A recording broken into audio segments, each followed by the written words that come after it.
Hello, I'm Paul Beckwith.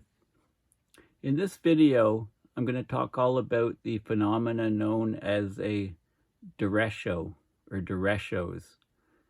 And what's prompting me to discuss this is that on May 21st, across Ontario, southern Ontario, and into Quebec, we had one of the largest of these straight line wind storm systems ever.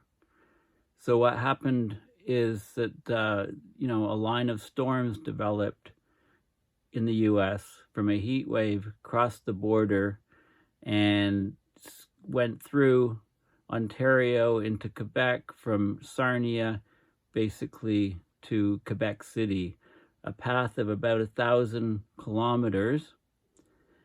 And it took only 9 hours for this storm to transverse at 1,000 kilometers.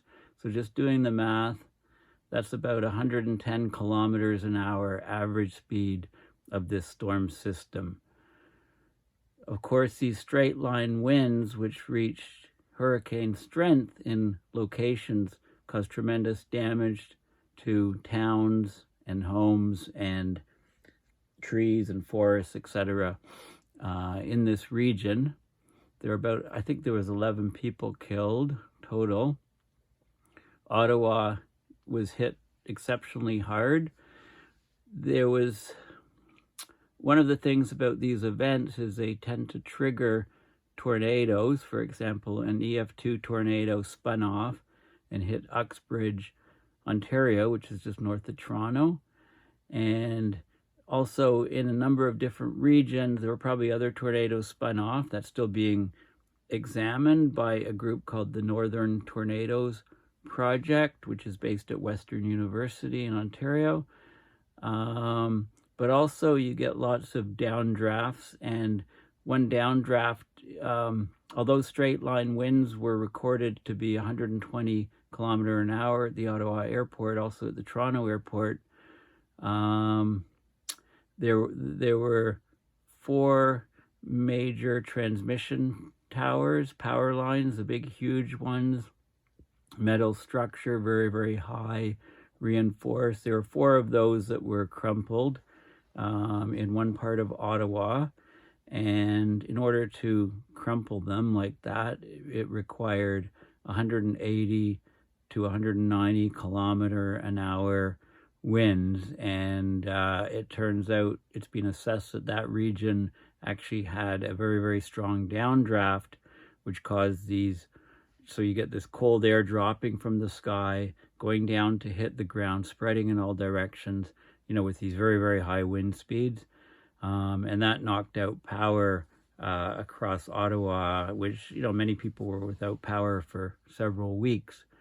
Okay, so I'm going to talk all about that phenomena, where it occurs, how often it occurs, how unusual it is in Canada, and why we can expect more of these type of events to occur as we move forward with abrupt climate system change. Because as we warm the atmosphere, there's more water vapor. For every degree of temperature, degrees Celsius, there's 7% more water vapor in the atmosphere. Jet streams are slowing down and becoming wavier in the north-south direction, often getting stuck, leading to more and more extreme weather events, more severe extreme weather events. They're happening for longer durations, and they're occurring in regions where they didn't occur before. So let's get right into the nitty-gritty of this video. I won't be digging any holes for this particular video. Okay, let me just fix the camera decently. Okay, so this is a radar image from June 6, 2020, and you can see the time frame. It ends at about midnight or so, and it starts about 10 in the morning, and it shows the pattern. You can see the Duresho here. as it moves, as it traverses a long distance here. Okay, so you can see the bow. It's like an inverted, like, you know, instead of being a C, it's an inverted C. And you can see that it maintains strength or even gains strength as it propagates. And it holds its form. And as it moves across, it basically chomps on trees, chomps on infrastructure, causes tremendous amounts of damage. If these straight line winds are hurricane strength winds, and, you know, spinning off tornadoes and generating downdrafts, the damage is not consistent over the track. You know, the damage is much worse in certain areas where tornadoes are spun off, or these very strong downdrafts come down, taking out, causing lots of ground damage. Okay, so I'll get to this more in a minute. Let's go to the basics here. Okay, where are we? Okay, so you want to see a new phenomena, just Google Duresho. And this is the particular Duresho through southern Ontario and southwestern Quebec on May 21st. So the approximate, you know, here we are in southern, you know, in southern Canada near the US border, Ontario and Quebec. And this is the approximate path of the Derecho, you know, within which, so the damage envelope. Okay, so it crossed the border, heat wave in the US led to it being generated, atmospheric conditions unsettled, but it was not forecast. Even the very morning when it occurred, they didn't know, you know, as it started propagating up, there were warnings sent out. And it was, you know, later on it was called a Duresho. But basically 9:30, it arrived in Sarnia, Ontario. Then hit Toronto at 1:30, Ottawa at 3:50, Montreal at 5:30, Quebec City at 6:30. So if you take the distance, which is about from Sarnia to Quebec City, it's about 1,000 kilometers. And it went from 9:30 a.m. to 6:30 p.m. So it was about 9 hours. So in 9 hours, it went 1,000 kilometers. So the average speed was about 110 kilometers an hour. Straight line winds in Toronto, measured to be at the airport, 120 kilometer an hour. Same thing in Ottawa. But of course, if a tornado is spun off, like an EF tornado north of Toronto, hit Uxbridge, multiple downbursts. One in Ottawa took out 3 massive transmission lines, the big, huge steel transmission lines. Okay, and you can get lots of other examples. So here, so 1,000 kilometers, it's, you know, it says path length 760 plus miles, 10:30 a.m. to 9 p.m. So it just continued and went into parts of Maine, I believe. Yeah, there's lots of more information on Derechos and things from just by doing a Google search, going to Google Images and doing the search to get all the images of what's happening. Okay, so to get basic information, I find that the Wikipedia sites are very useful. So Duresho, Derecho or Duresho, different ways to pronounce it. It's from the Spanish. Tornado is derived from the Spanish, you know, rotation, basically, rotation at high speeds. The Spanish word Derecho basically means straight, as in direction, straight line winds. So a Derecho is a widespread, long-lived, straight-line windstorm that is associated with a fast-moving group of severe thunderstorms known as a mesoscale convective system, or MCS. This is a complex of thunderstorms that becomes organized on a scale larger than the individual thunderstorm, but smaller than extratropical cyclones, persist for several hours or more. These, you can get hurricane-force winds, tornadoes spinning off, heavy rains, hail, flash floods. In many cases, the convection, so hot air rising, induced winds take on a bow echo or a backward sea. Okay, so this is the backward sea bow echo of this large mesoscale convective system. So it's shaped like an archer's bow. And these systems can produce severe straight line winds and occasionally tornadoes, causing major damage. Okay, so you can get a lot more details here, but I'll just talk about some of the key things. These things mainly happen in warm weather in the summer, during June, July, and August in the northern hemisphere, but they also happen in the southern hemisphere, March, April, and May, places like South America, for example. You have instability in the atmosphere, moderately strong vertical wind shear. Wind shear is where the winds move different directions at different altitudes. But these things can occur any time of the year. They can occur as frequently at night as during the day. Okay, so there's been lots of studies on them. And so like I said, it's Derecho, Spanish adjective for straight or direct, in contrast with the tornado, which is a twisted wind. So the Spanish tornado means twisted wind. Duresho, straight line wind. It was first described, the word was first used in 1888, so it's been around for a while. A paper was describing the phenomena, and it's kind of amazing that they could actually they wouldn't have known too much about it. Of course, no radar to see the large-scale patterns of this. So how it develops? Well, you get a storm coming across here. This is a radar depiction. So you get convective uplift. You get a lot of clouds. You get the rainfall here. It cools the air underneath here, and you get the updraft here. And there's a gust front in front of the storm.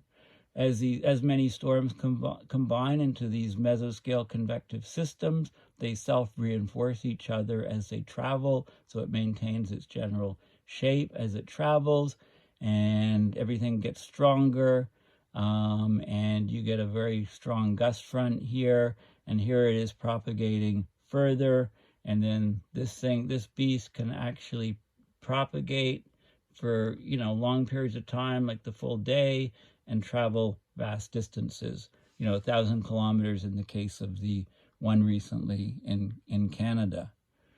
Okay, so if you take cumulative or composite radar images, so take all of the radar images of the storm as it moves and plot them, have them all depicted on one image, what you can see is the bow echo here. So this isn't at one time, you'd have this, and then next it would move to there, and so on. And, they're classified according to the National Weather Service, the NWS. They have to be at least 250 miles long, which is 400 kilometers long, or propagate that far. And the wind gusts have to exceed 25 meters per second or 50 knots, and maintain generally for at least 6 hours. Okay, and there's lots of different images that you can see. I'll show you that site later, actually. But this is the sort of mean wind direction. These are the curved fronts as you move along. So they cover a large area. They affect a large number of people. There's different types, like a serial Derecho, a single bow. You can have multi-bowed ones, like this one here, for example. You can, there's progressive Derechos, and hybrids and low dew point, drier ones. This is the October 2010 storm complex was a massive Duresho. Storm of the century in California was a Derecho. Boundary waves, Canadian one. There's a whole bunch of different examples of them here. Also, one of the things is that the winds are often enhanced in these derechos by downburst clusters that are embedded inside the storm. So these straight line winds may exceed 45 meters a second, which is 85 knots, reaching 60 meters a second, which is 115 knots. Okay, the average tornado in the US and Canada rating in the low end of the FEF1 classification is 40 to 45 meters a second. So these are clearly winds that exceed tornado speed winds. If the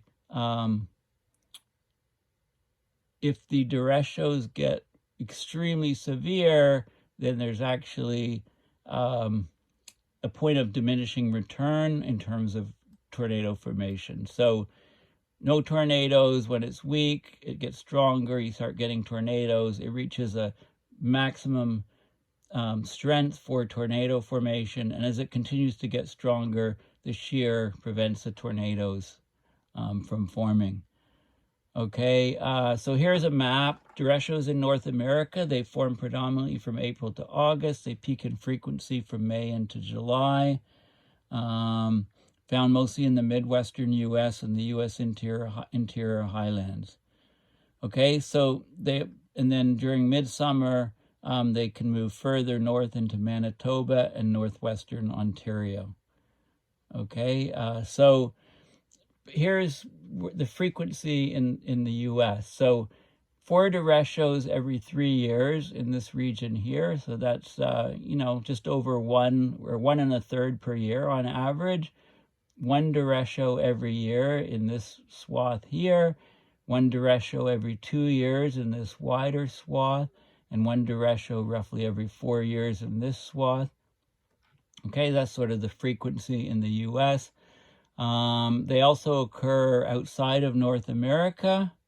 So Bangladesh, Eastern India, they have different names. They call them Kalbaisaki or Nor'westers. Germany had one, has had them. South America, southern Argentina, southern Brazil, South Africa gets them.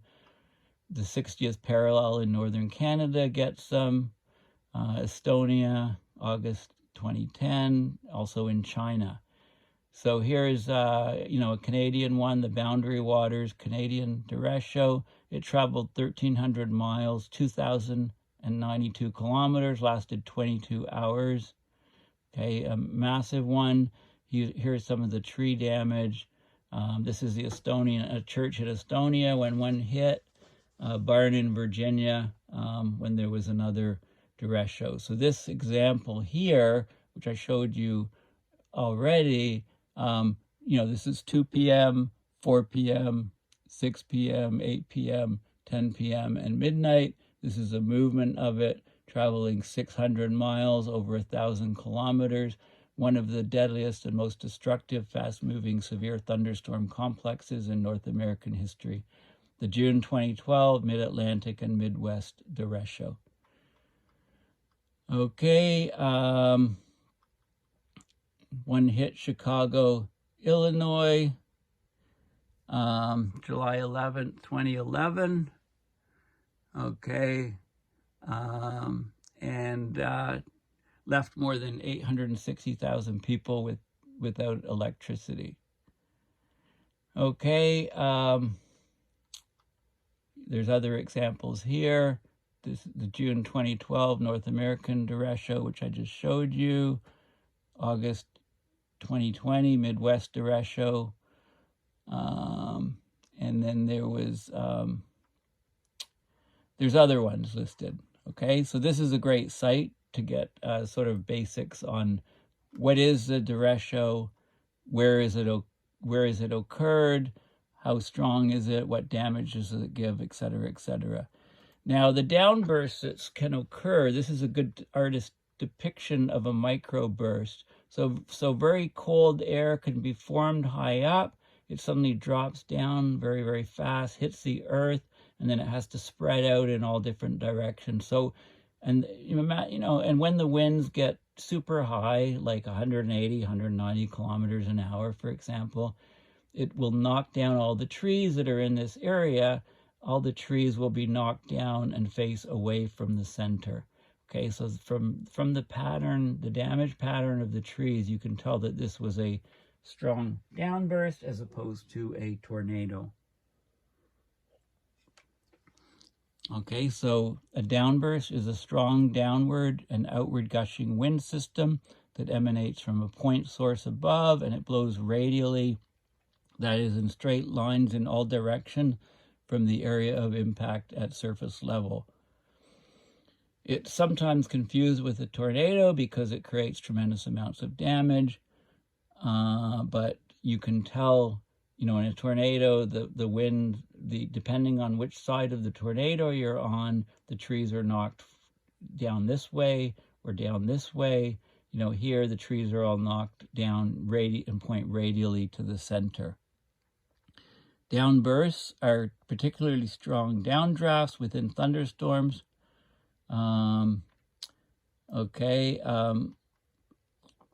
There's things like dry downbursts, wet downbursts, microbursts if they're covering a small area, macrobursts on a much larger scale, and so on. And they're a huge danger near airports.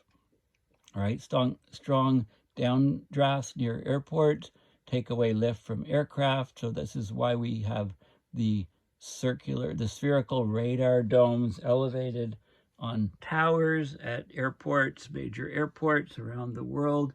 And that has greatly increased safety because they can detect with their Doppler radars wind shear, downbursts, etc., etc. Okay, so this is damage from downburst damages in a straight line. Okay, the trees are all knocked this direction. So the downburst would have hit the ground up over here somewhere, and you can follow a concentric ring around the point and find the point of impact. It's capable of producing damaging straight line winds of over 240 kilometer an hour or 150 mile an hour. Okay, the one in Ottawa reached 180 to 190 kilometer an hour and took out, major numbers of trees, but also, 4 of the huge major transmission towers, which were probably built in 1998 to replace those knocked out by the ice storm, which hit about that time frame. Okay, so microbursts are smaller size, wet microbursts. So here's the, different probability, different dry microbursts in the Midwest and West, wet microbursts in the Southeast. They can happen with little or no precipitation in the dry case, moderate or heavy in the wet case. Cloud bases can be as high as 500 hexapascal, almost 5 kilometers above the surface in the case of dry, but in the case of wet, more like 1.5 kilometers high. You can have a precipitation shaft below the cloud for wet, and virga is just that's rain basically that doesn't reach the ground. It evaporates before reaching the ground. Evaporative cooling causes a cool air aloft, which then descends and causes the microburst. Precipitation, loading, and evaporative cooling. If you have lots of water vapor in the air, the heat goes into droplets, water droplets. Those droplets can be heated and converted into water vapor, and that causes evaporative cooling. Okay. and that cold air will then descend. So the cold air needs to be created aloft, and then it's very, very dense and heavy, and it descends down to the ground, hits the ground, spreads out into all different directions. So these straight line winds of the Duresho are also called plow winds, thunder gusts, or hurricanes of the prairie. And so the downbursts are associated quite a bit with these derechos, and it talks about the different stages. So you have the evolution of these microbursts. You have the contact stage, the outburst stage, and the cushion stage. So a downburst initially develops as the downdraft begins its descent from the cloud base. So the base of the cloud just descends to the ground, accelerates, reaches the surface. That's the contact stage. And then when it hits the surface at high speed, it has to spread out in all directions. That's the outburst stage. And as it, of course, there's friction with the ground, so it's moving slower right at the ground. It's moving faster slightly above the ground. So you get these curling patterns developing. And then the cushion stage, it just develops larger, and you can see these downbursts on a weather radar. So the radar's over here. This is a Doppler radar. Any velocity towards the radar is green. The radar's over here, so the air here is moving towards the radar. The air here is moving away from the radar, so you see a sharp distinction. So you can tell there's a downburst occurring here. This is another view of the cloud base, the high winds coming down and spreading out in all directions and curling like this because of the high friction on the ground, higher winds, lower friction, so slightly higher wind speed above the ground as you move up. So then it curls up like this.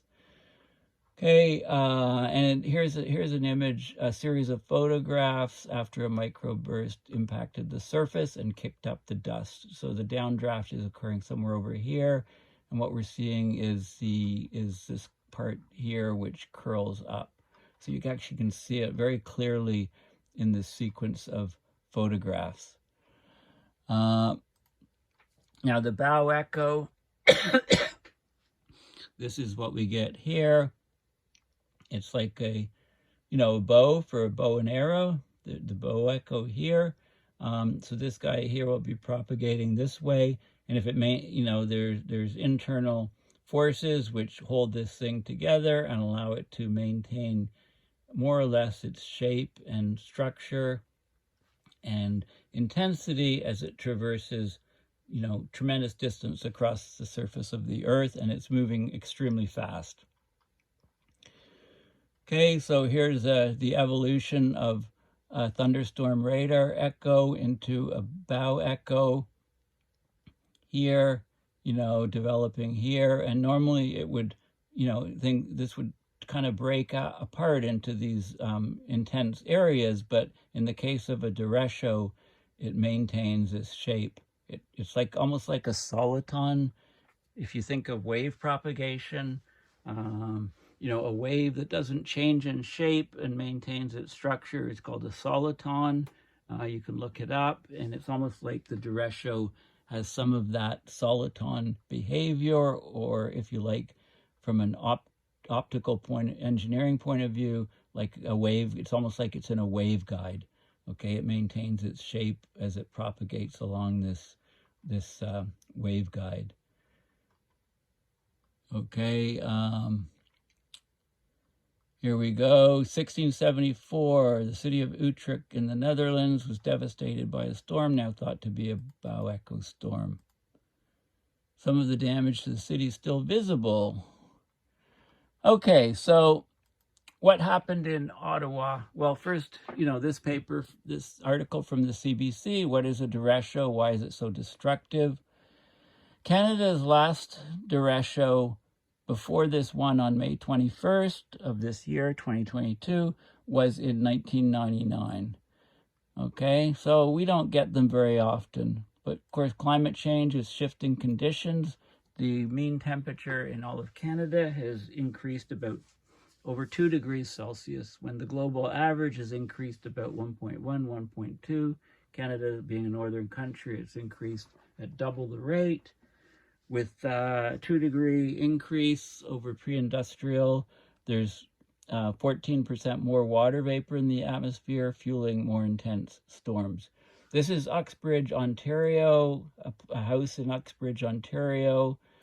And the Northern Tornadoes Project went in and said that an EF2 from the damage signature found that an EF2 tornado had spun off the Duresho there, causing this damage in Uxbridge. So Canadian tornado expert David Sills, he studied the forecast on Saturday morning, okay? May 21st, Saturday morning, right? It wasn't predicted, this Directio. So nobody expected the line of storms headed for Windsor, Ontario would soon strengthen into Canada's first Directio in decades, wreaking havoc across southern Ontario and Quebec. So Sills is the executive director of the Northern Tornadoes Project at Western University. He was doing yard work in London, Ontario, heard a rumble in the distance, couldn't believe the line of storms was still active. I'm thinking, what? Why is this thing still going? He went back inside to study the forecast, and that's when the storm arrived at his doorstep. All of a sudden it hit, and it's just like a hurricane. It's just getting stronger and stronger. He watched a tree come down on his neighbor's roof across the street. That's when he knew it wasn't a normal thunderstorm. This is in Quebec, powerful winds lifting up dirt just before the storm arrived. So Derecho, pronounced Derechos. Derecho, I don't know, I say Duresho, is a long-lived, fast-moving thunderstorm. It causes widespread wind damage. This particular storm system was fed by a heat dome over the eastern U.S. So this system formed south of Chicago on Saturday morning, crossed the border into the Windsor area, started to cause damage. By the time it arrived in Kitchener, it was producing wind gusts of 132 kilometers an hour. The winds are straight. Doesn't mean they're less damaging. The winds can topple trees, lift up roofs. Another feature of a Duresho is that unlike the slow building of a supercell thunderstorm, the business end of a Duresho is at the front. When the thing arrives, it hits you hard. It looks like an ominous wall of wind and rain. The worst of it is usually within a couple minutes of it hitting you. This is a community in Clarence, Rockland, Ontario, part of a utility pole with the transformer section here smashed down. Because the winds are very intense, they can sometimes produce tornadoes, spin off into tornadoes. It's just a spectrum of wind that affects a long area. So field crews from the Northern Tornadoes Project, by evaluating the sites, looking at the damage on the ground, they've identified at least one EF2 tornado, which hit Uxbridge, Ontario, with wind speeds of up to 195 kilometers an hour. There's at least 4 other possible tornado sites in southern Ottawa, London, Ontario, and Rawdon, Quebec, perhaps even more. Okay, but it turns out that the one in Ottawa was a downburst. Ottawa and Toronto airports reported 120 kilometer an hour winds. Okay, so this is the last string of significant Derechos that hit Canada were in the 1990s, including one in 1999. That was the last one. It cut a path through Thunder Bay, northern Ontario, crossed into Quebec. Okay, and I'll look at that storm in just a moment. But this storm that we had on May 21st was unusual in that it hit many urban centers. It affected the most populated part of Canada. Okay, so I've shown you this image of how it went from Sarnia to Toronto through Ottawa. Like, this is the swath right up into Quebec City. Distance from Sarnia to Quebec City is 1,000 kilometers. Time was 9 hours, so speed 110 kilometers an hour on average. So faster in some regions, slower in other regions. There was no advance forecast of it before the day of, but once it proceeded during the day, warnings were given on people's cell phones in Ontario and Quebec. So it killed, that's 11 people actually. It left roughly 900,000 homes and businesses without power in Ontario and Quebec. At its peak, continued all the way to Maine, where there were also reports of damage. So climate change could bring more derechos, angrier atmosphere, more water vapor in the atmosphere, more intense storms, jet streams slower and wavier, getting stuck in place, so the frequency, severity, and duration of storms increasing, including that of this phenomena of derechos. But because they're so infrequent in Canada, it's impossible to say whether they're increasing or not at the moment. If we get another bunch of them in the next few years, then that will be a sure sign, and I would fully expect that may happen. When you need a lot of heat, a lot of moisture available, they're tied to heat domes. We're getting a warmer atmosphere in Canada. It's creeping northward from the U.S. So this is a kind of storm we can expect to see more of in the future. So this is a view this is an aerial image shot from a drone showing the aftermath of Saturday, May 21st storm in Uxbridge, Ontario. So definitely, roofs intact over here, all the roofs damaged in the swath, trees down, you're right, EF2 tornado damage. Okay, there was nothing in the models, computer models indicating, that even the day before that this would occur. It was only in the morning, rerunning some models when the Duresho actually appeared that, here it is. Okay, it's occurring. This is Google Earth. So I went to Google Earth. I'm just showing you the map between Sarnia here, Quebec City, so the pathway, and I just used a ruler here, almost 1,000 kilometers distance to get that figure, and then it took 9 hours for the storm to go from here to here. Very, very fast moving storm, signature of a Duresho. The last one in Canada was July 4th and 5th, 1999, 23 years ago. It's called the Boundary Waters Canadian Derecho. And you can see where it came from US, crossed the border, and came through Canada. There's the time. The plus symbols are locations of wind damage or estimated wind gusts above 58 miles per hour or greater. And this is the bow, the bow echo of the Directio, and it pretty much held together, and this was the sort of the area that it affected. And then it gives you a play-by-play of it going through the different places. So this is a radar view of the bow echo and its entry into western Minnesota.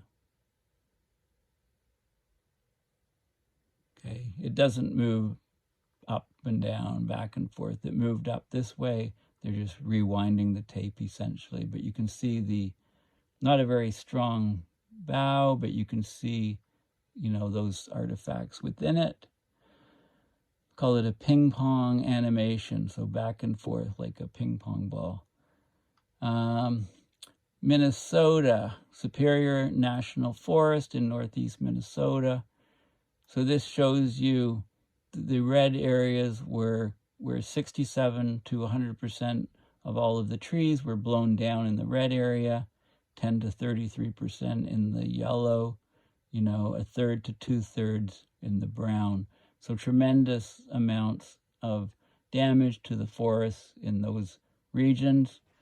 This is another ping pong animation showing, this is the bow echo here, as it propagates through. So in this case, it's the southern part of this larger storm. all the damage here, you know, being caused in the red areas. Ontario, serious forest blowdowns. Okay, but it was more or less in northern Ontario. Many boaters on or near Thunder Bay were besieged by these winds. You know, boaters' close calls and surviving the fierce winds and huge waves as the storm roared through. Okay, so, you know, these things are moving so fast, it's hard to get out of their way. A friend of mine was having beer with a bunch of guys I used to work with at JDS Uniphase, and one of the guys knew, you know, knew one of the golfers. Golfer, you know, rented a cart, was out with his son. Storm started coming. They headed from the 9th hole back towards the clubhouse. Tree fell on the golf cart when the storm hit. He was killed. The man was killed, and his 8-year-old son survived. The tree, you know, they're both in the golf cart, and the tree killed the dad. The son survived. Okay, so there's a lot more information on the radar images, etc., of this storm. You know, one of the 200-year-old trees in Sherbrooke, Quebec, knocked over. Damage to a church in the same place, and it went right into New England and caused, you know, huge amounts of damage. Okay, so one of the things that we need to do is have better building codes. So Canada's building codes don't focus on tornadoes, even though we see the second most in the world. Hurricane straps, we need them in building codes. We need them on buildings. They're very, very simple, costs like basically pennies, you know, or like dollars, you know, almost nothing. They add almost no cost to buildings, just a little bit in time in putting them in, but they're not mandatory under the National Building Code of Canada. So as a result, this was a tornado in Barrie, July 15th. This was in 2021, last year. Took the roof off on a lot of the walls and stuff. And that was an EF2 tornado. On average, in Canada, on average, we have more tornadoes annually than any other country in the world except for the US. We get about 60 per year, although we probably get a lot more, and meteorologists don't know they're there. They go undetected. Our radars aren't as sophisticated as those in the US, and they get a lot more in the US, so they're, the infrastructure to detect them and study them is much better there than here. The National Building Code of Canada puts little emphasis on requirements to protect against uplift of the roof, the types of winds created by tornadoes. Low pressure area above can pull the house up.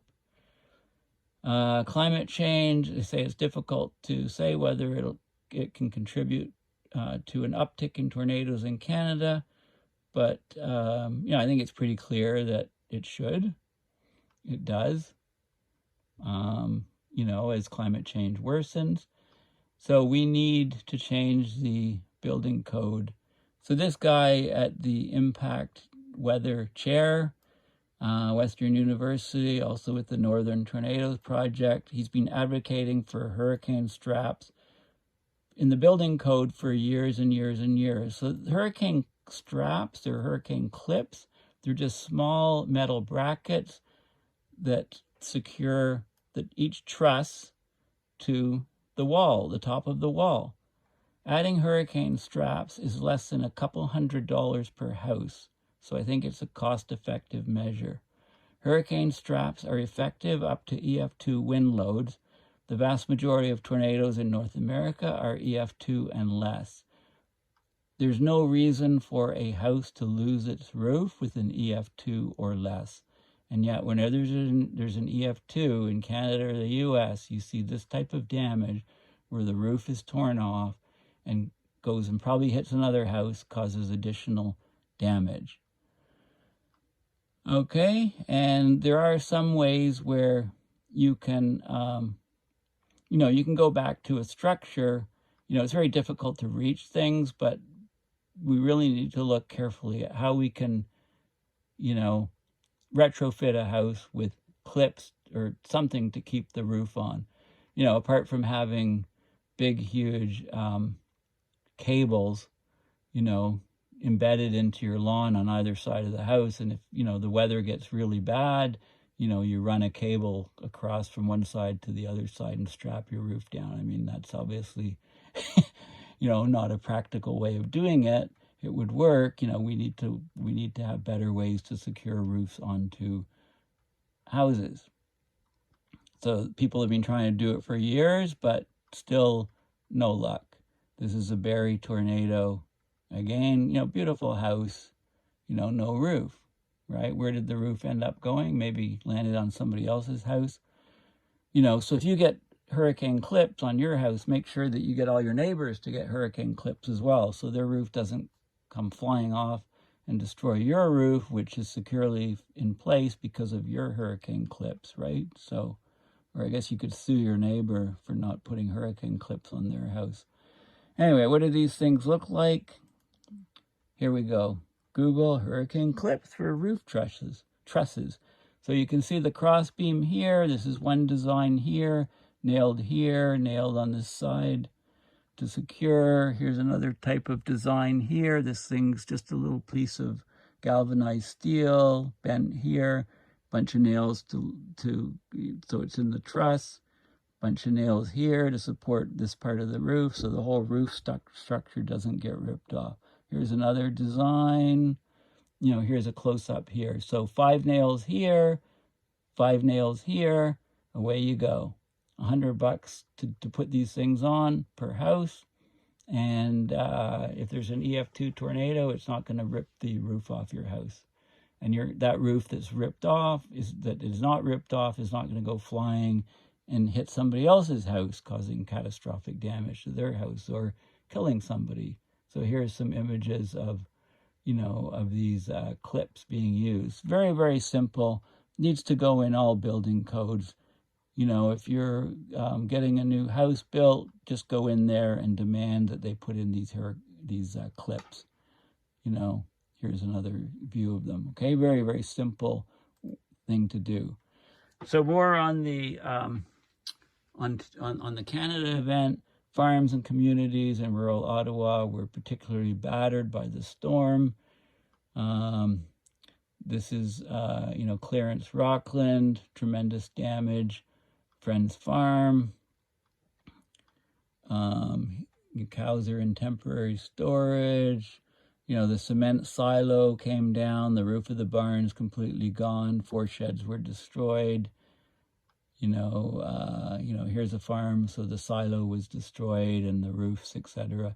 One of the things is that if you're on a farm and there's a lot of open area, the winds can build up, right? There's nothing. The friction with the ground is very low because you don't have trees, you don't have hilly terrain if you have flat farmland, and the winds can be enhanced a little bit. And there's a very sharp threshold of damage. Winds are under that threshold, you're fine. Winds can be a couple kilometers an hour faster, and then you get all kinds of damage. It goes as the dependence on damage goes as the velocity of the wind to the 3rd power. Okay, so there's a very sharp threshold. More damage here. Here's a roof that came off. Part hit a car, I guess. Right? It's like, a lot of it is intact. Maybe you get a big crane and just lift it up and stick it back on, and then put on your hurricane straps, and away you go. Really. Some more damages. These are silos that were knocked over. Windows smashed in. Tremendous damages. Why Ottawa was hit worse in the ice storm or the 2018 tornadoes. Every inch of our service territory has been impacted, says Hydro Ottawa CEO. So this was a few days after the storm. Storm was on May 21st. So this is one of the towers, big, huge towers, metal guy lines, metal rods, lots of places for the wind to just go right through it. But a downburst came and took out 4 of these guys, which was one of the reasons why the power was off for so long. 4 massive steel transmission towers were crumpled. Okay, so the winds had to be much stronger than 120 kilometers an hour. In fact, they were 180 to 190 in order to bring those towers down. The the weather event was much worse for electricity, says Hydro Ottawa, than the ice storm of 1998 and the tornadoes that tore through the area in 2018. So this tower was probably, who knows, maybe this tower was built in 1998 after the ice storm. Didn't last very long. These towers are designed to withstand ice loading and massive winds, and they collapse like children's toys. This is a road in Ottawa, West Ottawa, Maryville Road in Ottawa, after the storm, so lots of telephone poles just snapped off.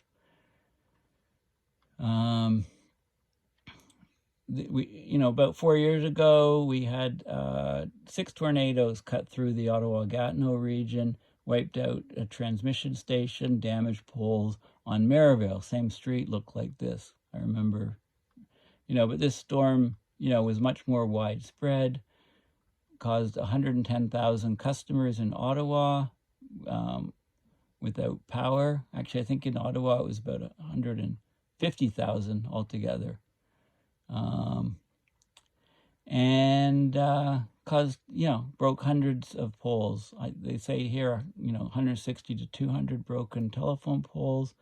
I think there was more like, over 300. There's a picture of the transmission tower down.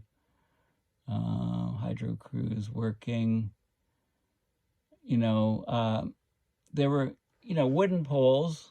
It's easy to pick on them. But there were also composite poles, 65 feet tall, that were knocked down, totally knocked out. Okay, stronger poles.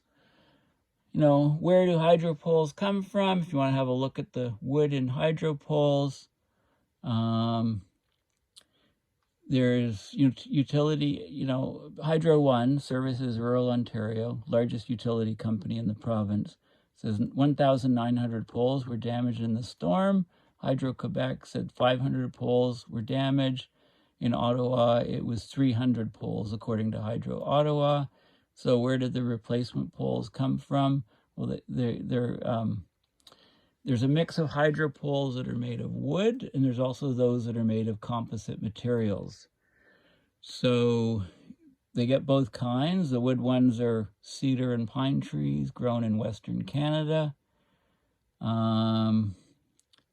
And utility companies, of course, have relied on poles made of wood for nearly 200 years, low conductivity, low tendency to expand due to heat, a green choice. You could recycle them when they rot. They're susceptible to getting damage from woodpeckers, from rot if they're in swamps. They last about 40 years. If you're putting these poles in ditches, rugged terrain, or wet and swampy areas that pose a structural challenge for wood poles, then they use these composite poles made from fiberglass, coated with resin and UV protection. So the wood ones last about 40 years, the composite ones about 80 years. It says here that the composite ones have a high strength to weight ratio. They can be used in areas that may not be able to support a wooden pole. They're resistant to both rot and woodpecker damage. Yeah, woodpeckers don't like fiberglass resin too much. And it talks about a resilient infrastructure because, it talks about more frequent, stronger storms due to climate change. My question is, when these poles were all knocked down, why not put larger diameter poles up, or why not put composite poles up? Why not start to make the power grid stronger? If you're in some regions, of course, like Florida, which sees tropical storms or hurricanes on an annual basis. The utility poles are made of concrete or steel. These poles can withstand significantly higher wind speeds compared to wood poles, but they're much heavier, they're more expensive, and they're more difficult to install and repair. Of course, the other way to go is to bury the power lines underground, but then there's downsides relating to cost and repair.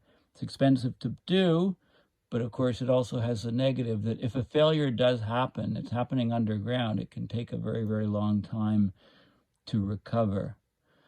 Okay, so, and they talk about the carbon footprint of the poles, concrete poles, steel poles, and even composite poles all have a carbon footprint. Wood poles are kind of carbon neutral because they grew in the ground as trees. So there's a little bit of a push in Europe to go back to wood poles for that carbon neutrality. You can actually design a type of wooden hydro pole that can better withstand extreme weather events. So if there's a storm, to have a weaker cross arm, so only the cross arm breaks, the wires slip off, rather than the pole itself breaking. When a wood pole is broken, it takes you a day and a half to repair, but if you just break the cross arm across the top, or a conductor just slips from its footing, you can fix it in 3 or 4 hours, okay? So there's different ways to, there's a lot of considerations into these poles. Where do they come from? It talks a little bit more about the infrastructure above ground or below ground. This is from the Hydro Ottawa site. So lots of information. I mentioned the Northern Tornadoes Project. This is their homepage. So they actually were set up just a few years ago, and they do all kinds of analysis on looking at tornadoes in Canada, other extreme weather events, to try to find pathways and try to actually measure them. And unlike in the US, where you can identify them from, widespread coverage from Doppler radars, there's vast areas of Canada that are not serviced adequately with radars to detect these things. So what they have to do is, when there's damage reports, they send a team to go out and look at the type of damage, the fall pattern of trees, etc., to determine whether it's a downburst or tornado, and if it's a tornado, to put a strength rating on it and the path length, etc. And they do reports, so they do an annual. So here's an annual report from last year, 2021, from the Northern Tornado Project. So they talk about, the crews, the people, how they went out, and they identify the number of tornadoes in Canada and the durations and, damage patterns of trees and, they, etc. So here is the events. 81 tornadoes over land in 2021, 19 over water, 95 downbursts, non-tornadic vortexes, 44, unclassified wind damage, 17, unclassified visual vortex, 35. That's 291 events. Those are verified events in Canada last year. This is a map showing all of the 2021 events across Canada, a map of showing all of the 2021 tornadoes across Canada. So you see we get quite a few. This is tornadoes in southern Ontario and southern Quebec. Here's Ottawa here, Toronto. So you can see there's a significant number. These are EF0s clustering here, EF1s here, and EF2s are the yellow guys. So there's a significant number of tornado events. Okay, and, heat dome downbursts. Okay, there's all kinds of good information here. Everything you want to know about tornadoes and supercells and extreme weather in Canada. It's probably worth a whole separate video for me to go over this report. And I showed you this in the US, frequencies of occurrence. This was the introduction here showing the Duresho of 2020. that went across many states in the U.S., causing lots of damage. Bomb cyclones or bombogenesis, sometimes they're associated with Derechos. That's when the central pressure drops 24 millibars in 24 hours. Okay, and I also did have a look at some peer-reviewed papers on Derecho hazards, right? So Duresho storm, I Googled Google Scholar, went to the Google Scholar site, looked up Derechos, and there's a paper on the hazards in the U.S. and so on, and I picked a couple selected ones. So this was the June 2012 North American Derecho. Lots of analysis of what actually happened. This is a great image, by the way, of a cumulonimbus thundercloud. You know, great image, great colors, explains exactly what's going on inside, you know, in the different components. You know, excellent image. And there's lots of other good stuff in this paper, and it's open source.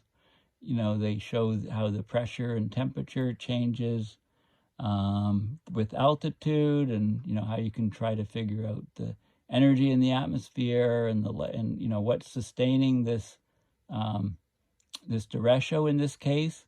So lots of data on that, and there's also a paper here of 2 destructive Duresho events in European Russia in the summer of 2010. And this paper was you know, retrospective analysis. And I'll just go to the map here. This is tree damage here. Yeah, so this was looked at 2 particular storms. This was June 27, 2010. The damage track here. Look at the scale, 200 kilometers. So very long distance Duresho. Damaged tourist camps.